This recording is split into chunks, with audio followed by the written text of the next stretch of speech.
Bismillahirrahmanirrahim. Assalamualaikum warahmatullahi wabarakatuh. Alhamdulillahilladzi khalaqal mauta wal hayata liyabluwakum ayyukum ahsanu amala. Wassalatu wassalamu ala nabiyyil mustafa al-qail akthiru dzikra hadimil ladzat.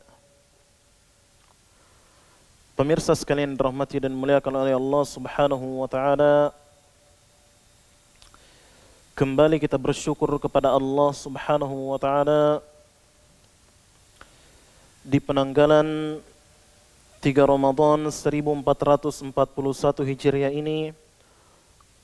Allah Subhanahu wa taala masih melimpahkan kepada kita berbagai macam kenikmatannya. Allah Subhanahu wa taala masih mengizinkan kepada kita untuk berjumpa dengan bulan Ramadan di hari yang ketiga ini dengan badan yang sehat dan dengan rasa aman. Allah Subhanahu wa taala masih memberikan kasih sayangnya kepada kita semua. Pemirsa sekalian yang dirahmati dan muliakan oleh Allah Subhanahu wa taala, di pagi yang penuh berkah ini kita kembali akan mengangkat satu tema dari kitab Al-Bahru Ar-Ra'iq fi Zuhdi war-Raqa'iq.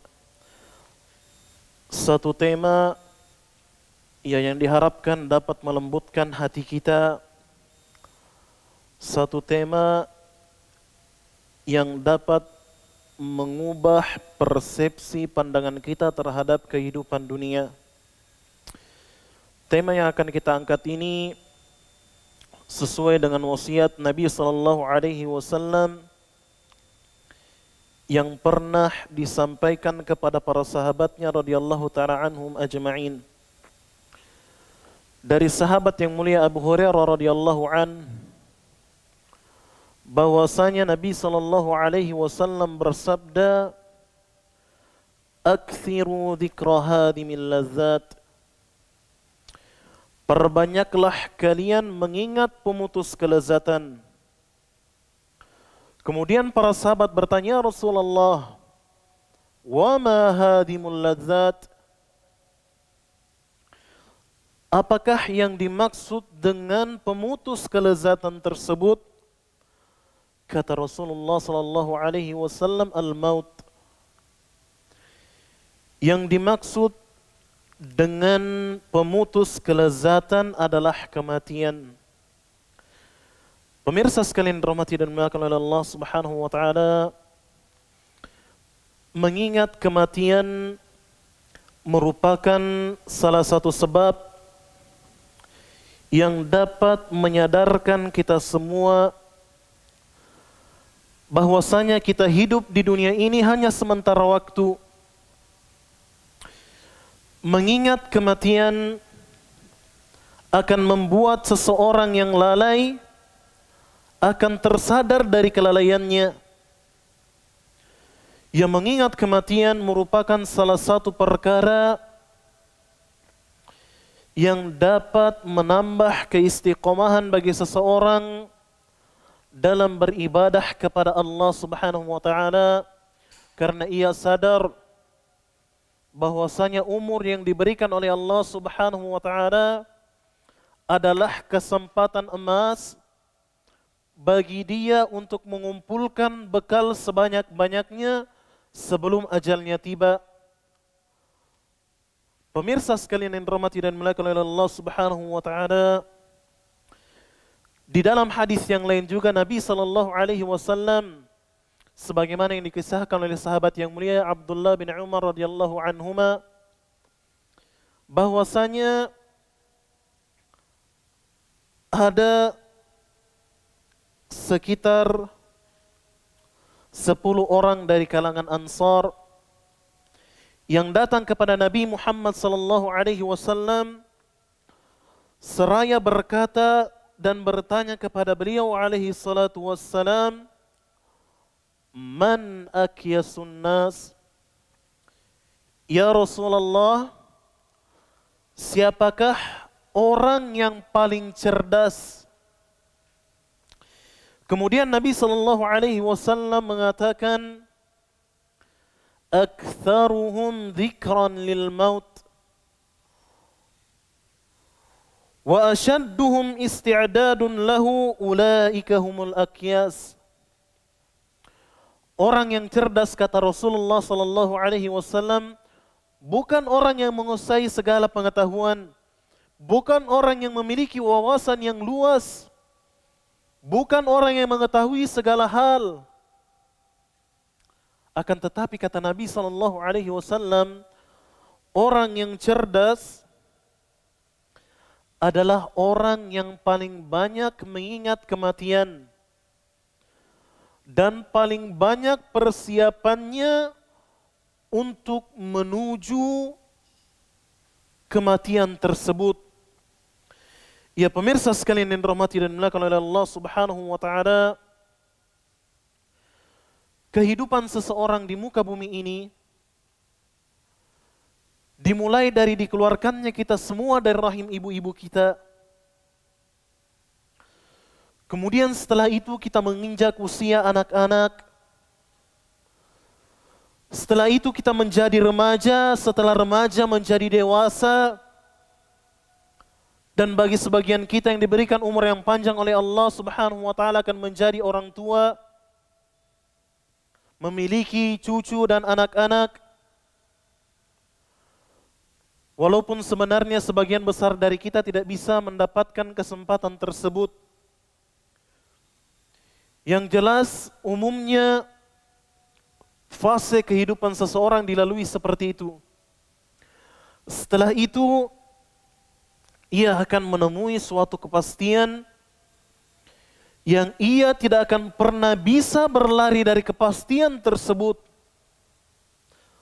Allah Subhanahu wa taala setidaknya di dalam Al-Quran mengulangi firman-Nya 3 kali, di dalam surat Ali Imran, di dalam surat Al-Anbiya, dan di dalam surat Al-Nakabut.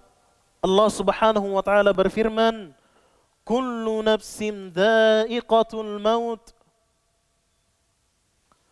Setiap yang berjiwa, setiap yang merasakan kehidupan, suatu saat nanti pasti akan merasakan yang namanya kematian. Allah Subhanahu wa taala mengulang-ulang firman-Nya ini, bahkan sampai 3 kali Allah ulang di dalam Al-Quran, menunjukkan perkara ini sangat penting. Allah Subhanahu wa taala mengulangnya di bagian awal Al-Quran di dalam surat Ali Imran. Kemudian Allah Subhanahu wa taala mengulangnya di pertengahan Al-Quran di dalam surat Al-Anbiya. Kemudian Allah Subhanahu wa taala mengulang firman-Nya di dalam surat Al-Ankabut di bagian terakhir dari Al-Quran. Agar kita senantiasa ingat, agar kita ketika kita membaca Al-Quran kita selalu ingat. Makanya pemirsa sekalian yang dirahmati dan dimuliakan oleh Allah Subhanahu wa taala, membaca Al-Quran bukan hanya sekedar mengkhatamkan Al-Quran sebanyak-banyaknya. Akan tetapi bagaimana kita bisa merenungi, mentadabburi ayat-ayat pesan-pesan dari Allah Subhanahu wa taala yang terkandung dalam ayat tersebut. Karena tujuan Al-Quran diturunkan, kata Allah Subhanahu wa taala, kitabun anzalnahu mubarakun liyadabbaru ayatih. Al-Quran adalah kitab yang kami turunkan, kata Allah Subhanahu wa taala, bukan hanya untuk dibaca, akan tetapi untuk ditadabburi ayat-ayatnya, waliyatadzakkaru ulul albab, dan agar orang-orang yang berpikir bisa mengambil pelajaran dari ayat-ayat Al-Quran. Kemudian Allah Subhanahu wa taala melanjutkan firman-Nya dalam surat Al-Imran, wa innama tuwaffawna ujurakum yaumal qiyamah. Dan sesungguhnya balasan atas jerih payah, rasa letih, rasa lelah yang kalian dapati ketika mengerjakan ibadah kepada Allah Subhanahu wa taala akan dibalas oleh Allah Subhanahu wa taala secara sempurna pada hari kiamat kelak. Kemudian kata Allah, faman zuhziha 'anil nar, barang siapa yang dijauhkan oleh Allah Subhanahu wa taala dari neraka, wa udkhilal jannata faqad faz,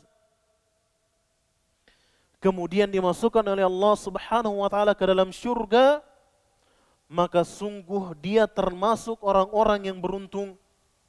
Kemudian Allah Subhanahu wa taala menutup firman-Nya, wa mal hayatud dunya illa mata'ul ghurur, dan tidaklah kehidupan dunia ini kecuali hanyalah kesenangan yang menipu. Allah Subhanahu wa taala menjuluki dunia dengan segala kenikmatan dan perhiasannya. Allah Subhanahu wa taala menjelaskan bahwasanya hal itu merupakan kesenangan yang menipu. Kenapa dikatakan menipu, para jamaah sekalian pemirsa yang dirahmati dan dimuliakan oleh Allah? Karena seseorang apabila telah tertipu dengan dunia, apabila dunia telah masuk ke dalam diri seseorang, dia akan tertipu. Dia akan menyangka bahwasanya dirinya akan hidup selama-lamanya.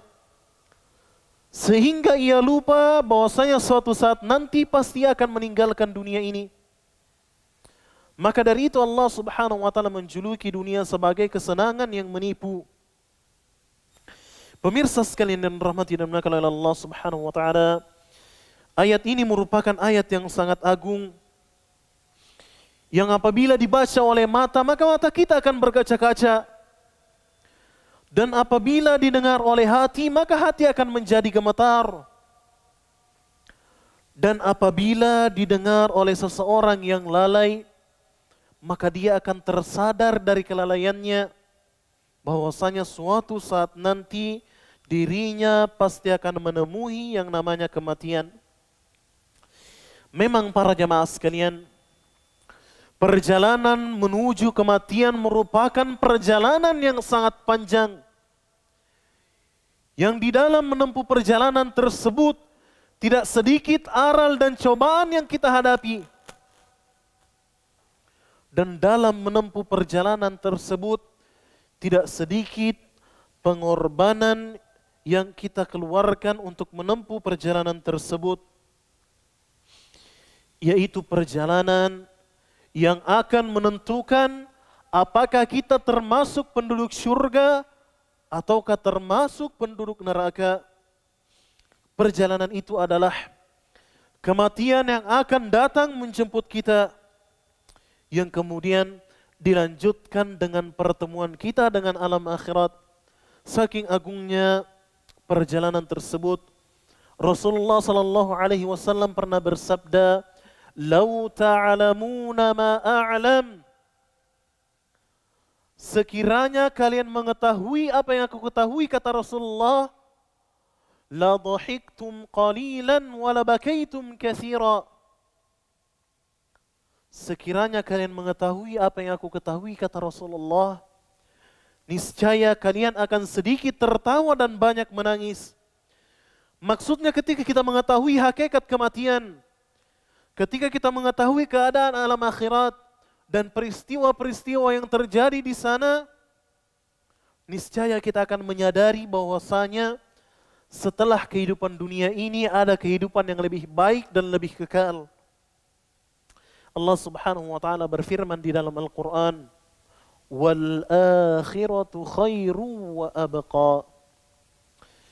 Dan kehidupan akhirat itu, kata Allah, lebih baik dan lebih kekal. Akan tetapi pemirsa sekalian yang dirahmati dan dimuliakan oleh Allah Subhanahu wa taala, terkadang kita lupa dengan perjalanan tersebut. Terkadang kita lupa dengan perjalanan tersebut dan kita lebih memilih untuk kehidupan dunia kita yang tidak ada nilainya di sisi Allah Subhanahu wa taala. Di pertemuan yang pertama kita telah menjelaskan panjang lebar tentang hinanya dunia ini. Kita telah menjelaskan bagaimana perbandingan antara kehidupan dunia dan kehidupan akhirat. Dan kita telah menjelaskan bagaimana kehidupan dunia ini tidak memiliki nilai apa-apa di sisi Allah Subhanahu wa taala. Maka dari itu, pemirsa sekalian yang dirahmati dan dimuliakan oleh Allah Subhanahu wa taala, marilah kita mempersiapkan bekal sebanyak-banyaknya. Marilah kita mempersiapkan bekal sebanyak-banyaknya untuk menyempurnakan perjalanan kita, yaitu dengan melakukan ibadah dan ketaatan kepada Allah Subhanahu wa taala. Ingatlah pemirsa sekalian yang dirahmati dan dimuliakan oleh Allah Subhanahu wa taala, dikala kita merasakan pedihnya sakaratul maut, maka Rasulullah sallallahu alaihi wasallam sebagai makhluk yang paling dicintai oleh Allah Subhanahu wa taala pernah mengatakan, la ilaha illallah, tidak ada ilah yang berhak diibadahi selain Allah Subhanahu wa taala. Inna lil mauti la sakarat, sesungguhnya dalam kematian terdapat sakarat. Sesungguhnya dalam kematian terdapat rasa sakit yang sangat pedih. Ingatlah pemirsa sekalian yang dirahmati dan dimuliakan oleh Allah Subhanahu wa taala, dikala nyawa kita dicabut oleh malaikat maut, nafas kita tersengal, mulut kita dikunci, anggota badan kita lemah, pintu taubat telah tertutup bagi kita. Di sekitar kita terdengar tangisan handai taulan. Di sekitar kita terdengar tangisan keluarga, kerabat yang akan kita tinggalkan. Pada saat itu tidak ada yang bisa menyelamatkan kita dari sakaratul maut. Berapapun harta yang kita miliki, apapun jabatan yang kita miliki di dunia ini tidak akan bisa menyelamatkan kita dari sakaratul maut. Allah Subhanahu wa taala berfirman, "Wa ja'at sakratul mauti bil haqq, dzalika ma kunta minhu tahid." Sesungguhnya sakaratul maut telah datang. Itulah yang kalian banyak berlari darinya. Kita tidak akan pernah bisa berlari dari kematian, pemirsa sekalian rahmati dan dimuliakan oleh Allah. Kita juga tidak akan pernah bisa menunda kematian kita, karena ajal kita telah tertulis rapi. Dan ketika ajal tersebut telah datang, maka malaikat maut tidak akan pernah melalaikan tugasnya. Walaupun kita berusaha untuk berlari dari kematian, kita tidak akan pernah bisa berlari dari yang namanya kematian.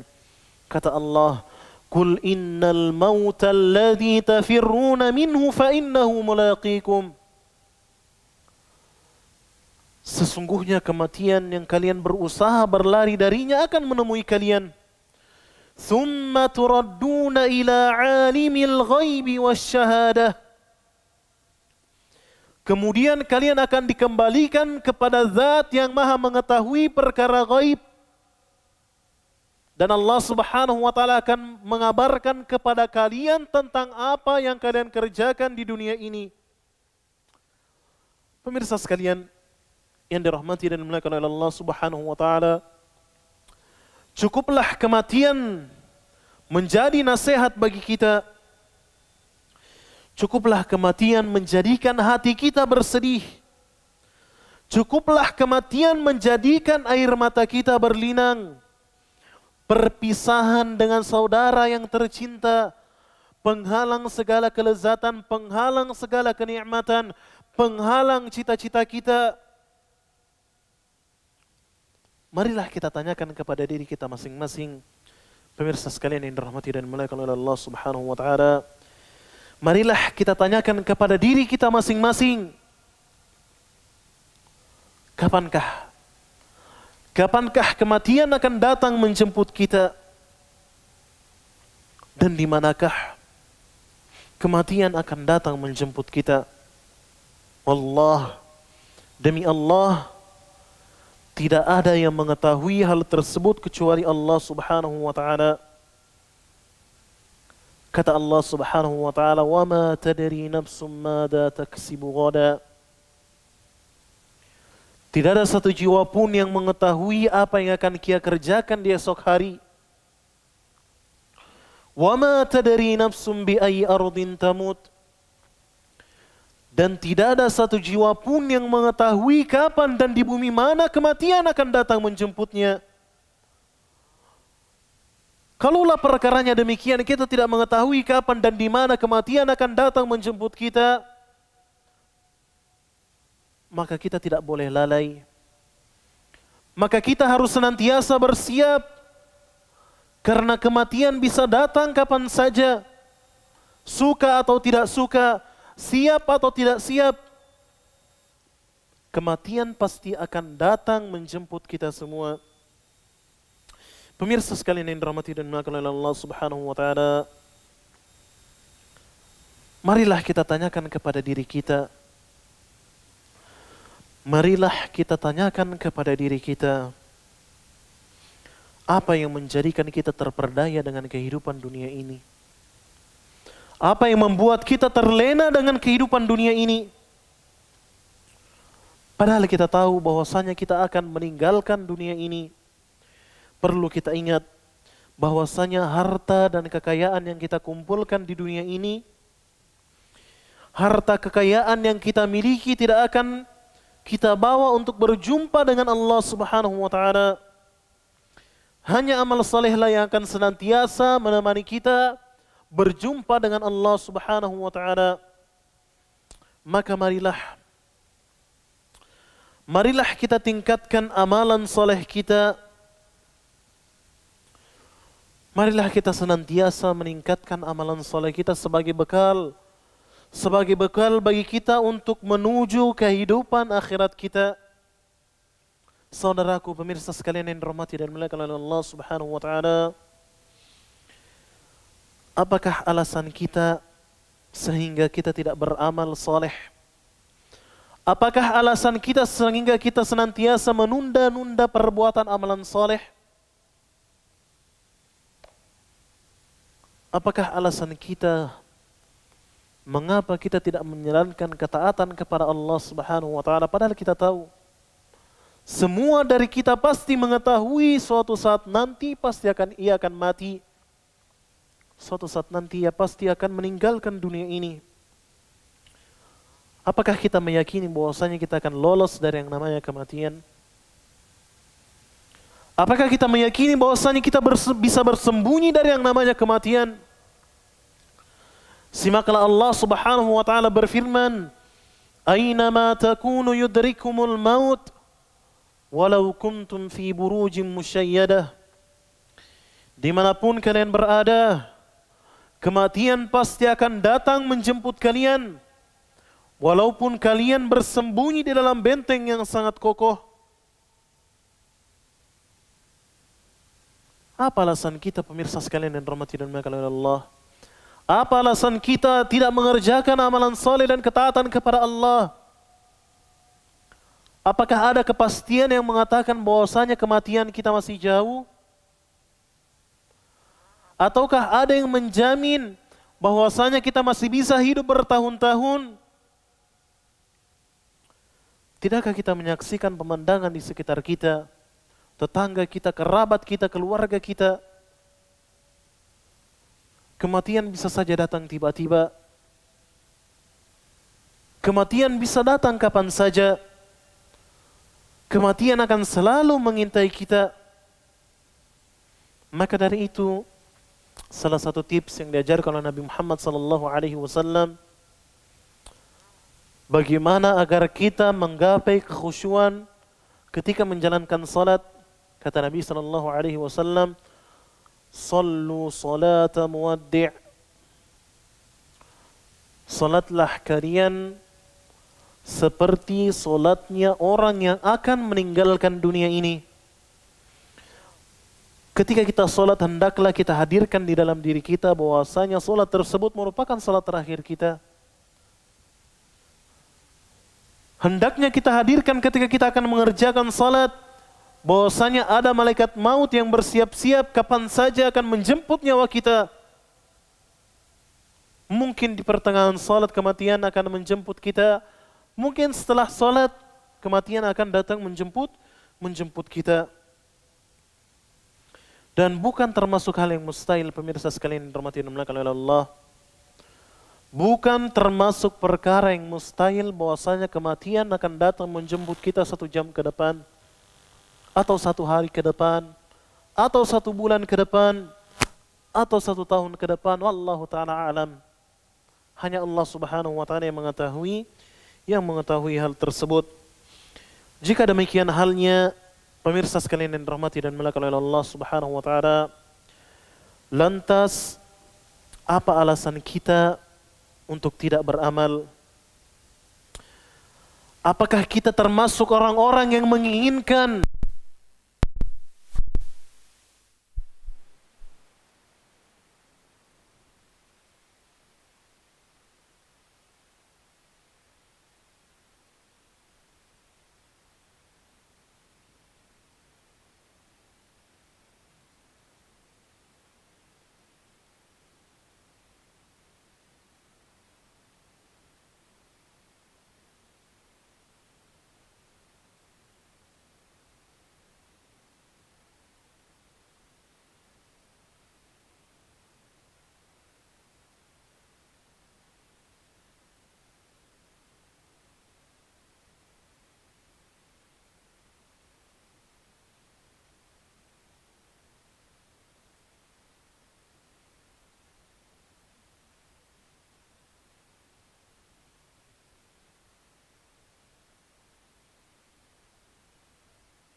kita perlu mengumpulkan bekal sebanyak-banyaknya sebelum kematian datang menjemput kita. Di antaranya, kita harus senantiasa bertobat kepada Allah Subhanahu wa taala. Betapapun dosa atau betapapun banyaknya dosa yang kita lakukan, Allah Subhanahu wa taala yang Maha Pengampun lagi Maha Penyayang senantiasa membuka pintu taubatnya bagi kita. Allah Subhanahu wa taala senantiasa menerima taubat kita, kata Rasulullah, man lam yughargir, selama seseorang belum atau sebelum nyawa seseorang sampai di kerongkongannya, maka pintu taubat senantiasa terbuka lebar baginya. Allah Subhanahu wa taala memanggil dengan panggilan kasih sayang kepada orang-orang yang beriman. Allah Subhanahu wa taala memanggil orang-orang yang beriman dengan penuh kasih sayang dari Allah. Qul ya ibadiyalladzina asrafu ala anfusihim. Katakanlah wahai Muhammad, sampaikanlah wahai Muhammad kabar gembira ini kepada hamba-hambaku yang berlebih-lebihan terhadap diri mereka. Sampaikanlah kabar gembira ini kepada hamba-hambaku yang berlumuran dosa, yang hari-harinya dipenuhi dengan maksiat kepada Allah. Sampaikanlah kabar ini wahai Muhammad. Qul ya ibadiyalladzina asrafu ala anfusihim la taqnatu min rahmatillah. Janganlah sekali-kali kalian berputus asa dari rahmat Allah Subhanahu wa taala. Innallaha yaghfiru dzunuba jami'a. Sesungguhnya Allah Subhanahu wa taala mengampuni dosa-dosa seluruhnya. Innahu huwal ghafurur rahim. Sesungguhnya Allah Subhanahu wa taala yang menamai dirinya Al-Ghafur, yang Maha Pengampun, Ar-Rahim, yang Maha Penyayang. Bahkan kata Allah Subhanahu wa taala di dalam hadis qudsi, wa rahmati sabaqat ghadabi. Rahmat Allah Subhanahu wa taala senantiasa mendahului murka Allah Subhanahu wa taala. Pemirsa sekalian yang dirahmati dan dimuliakan oleh Allah Subhanahu wa taala, maka dari itu kita harus memanfaatkan kabar gembira dari Allah Subhanahu wa taala ini. Jangan pernah mengatakan dalam diri kita, saya terlalu banyak dosa. Jangan pernah mengatakan bahwasanya kehidupan saya sudah terlanjur kelam. Saya mau begini-begini saya sampai kematian datang menyebut saya. Tidak. Kesempatan masih terbuka lebar, pintu taubat masih terbuka lebar bagi kita. Allah Subhanahu wa taala akan mengampuni orang-orang yang tulus memohon ampun dan bertaubat kepada Allah. Pemirsa sekalian dirahmati dan dimuliakan oleh Allah Subhanahu wa taala, di antara hal yang bisa menjaga kita, yang bisa memasukkan kita ke dalam syurga Allah Subhanahu wa taala adalah dengan senantiasa menjaga kemurnian tauhid kita.